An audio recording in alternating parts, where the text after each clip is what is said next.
Alors une vidéo un petit peu particulière aujourd'hui puisque je vous amène avec moi en tournée à Compiègne, la ville impériale. Moi j'y vais principalement pour jouer mon spectacle enfant, mais comme c'est un lieu qui est apparemment chargé d'histoire, on va essayer de découvrir 2-3 choses ensemble. On n'aura pas le temps de visiter les musées, mais voilà, je pense qu'on peut apprendre 2-3 trucs sympas. On va aller voir ça. Voilà, la première chose qu'on sent quand on arrive à Compiègne, eh ben, ce sont les pavés. Voilà, hein, ça il y en a partout.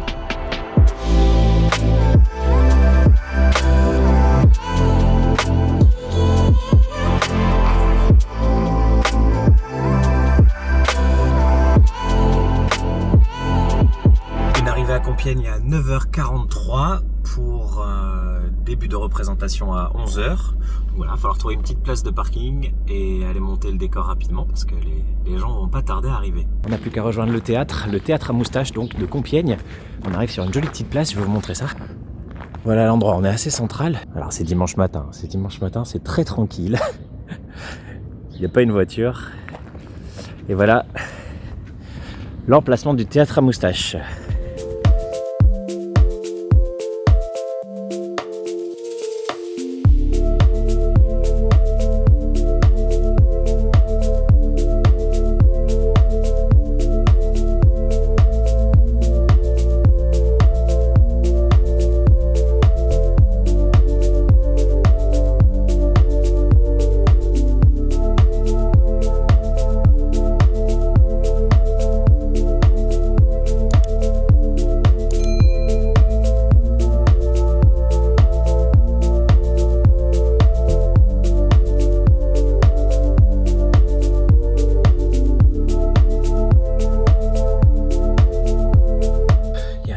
Quelques petites retouches d'accessoires, les gens sont déjà en train de rentrer.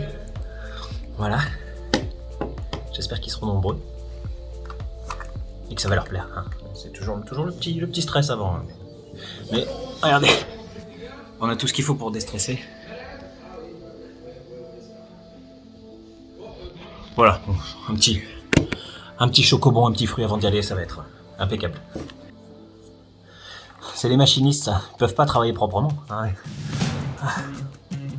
Tu penses à quoi? C'est quoi? C'est un bonbon, on peut l'utiliser pour gonfler aussi. Bah vas-y, carrément. Toi tu me le rends tout avant. Ouais, promis. Lapin-crétin. Comment? Lapin-crétin. Les lapins crétins, c'est ça? Ouais. C'est pas moi que tu traites de... Ah, ok, très bien.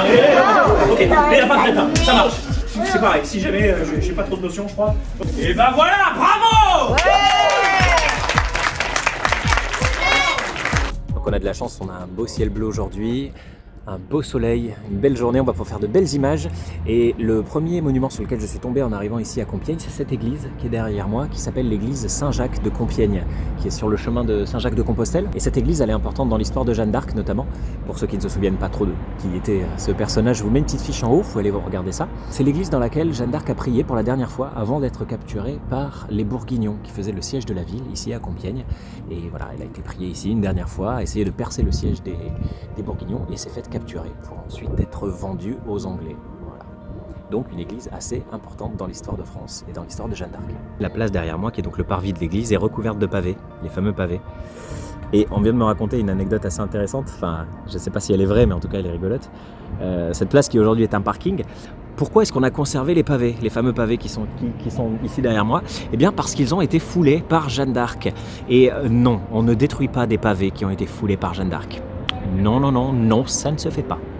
Bien sûr, le château de Compiègne, même si ses origines remontent au Moyen-Âge, c'est à Louis XV et à son architecte que l'on doit la forme actuelle et l'agrandissement du lieu. C'est une ancienne résidence d'été de la cour, où il venait passer des petites vacances, qui a été remis en état après la Révolution, sur ordre de Napoléon Ier, pour accueillir sa seconde femme, l'impératrice Marie-Louise. Napoléon III et l'impératrice Eugénie, qui apprécient particulièrement cet endroit, organisent des séries, les fameuses séries de Compiègne, qui sont des réunions, mais qui durent une semaine avec des centaines d'invités. De Clovis à Napoléon III, il faut dire que la majorité des souverains ont séjourné dans cet endroit, situé idéalement aux abords d'une des plus belles forêts de France, la forêt de Compiègne.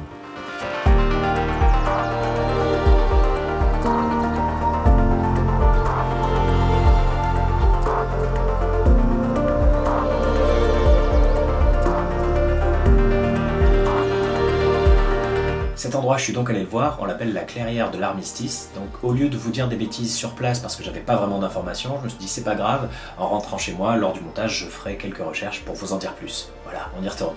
C'est donc ici, en plein milieu de la forêt de Compiègne, qu'était stationné le wagon du maréchal Foch, aménagé en bureau, et qui a été le lieu des négociations et de la signature de l'armistice, le 11 novembre 1918 à 5h15 du matin.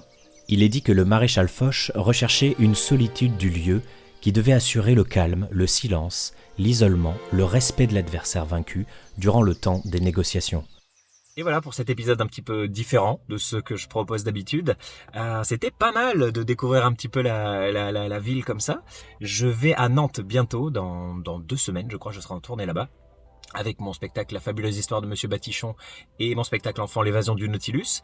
Donc ça peut être... déjà, venez, voyons-nous, profitons-en, c'est quand même pas tous les jours que je suis à Nantes.